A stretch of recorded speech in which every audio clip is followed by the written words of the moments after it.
গাড়ী চলাই এৰি আহি বেলচা মাৰিব ধৰিলো। আজিৰ মিনি ব্লগটো আমাৰ গাঁৱৰ পৰা আৰম্ভ কৰিলো।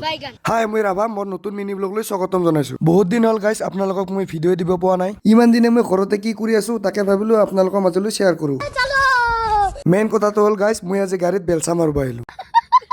এই হ'ল আমাৰ গাড়ীৰ মালিক আৰু আমি হলো লেবাৰ। যিহেতু আমি গোবৰ সাৰ লোড কৰিলো, এতিয়া হৌ আগৰ পথাৰখনত খালী কৰিম। বৰ্তমানলৈকে আমাৰ ইপিনে বৰষুণে দিয়া নাই। এতিয়া এনেকে সাৰ বিলাক পথাৰত পেলালে খেতি বাতিৰ পিছত ধুনীয়া হয়। এতিয়া চাগে আপোনালোকে ভাবি আছে ৰাভাদাই আজি বেলচা মাৰিব গৈছে। মেইন কথাটো হ'ল ঘৰত থাকি মাল খাব পইচা নহৈ গৈছে। आपकी तरह मैं भी मायूस हूँ। ফাইনেলি আমাৰ গাড়ীখনো খালী হৈ গ'ল। এতিয়া আমি গৈ আছো সৌ আগত, কাৰণ এতিয়া মালৰ দামটোতো ওলাই গ'ল। এতিয়া নাস্তা ওলাব লাগিব না।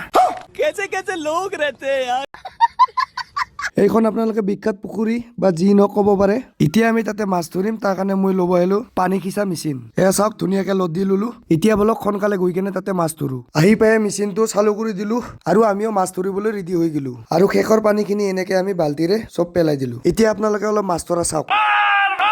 Ahun gangstate moyo kela hopa dora. এনেকৈয়ে মাছবিলাক চব ধৰি শেষ কৰিলো।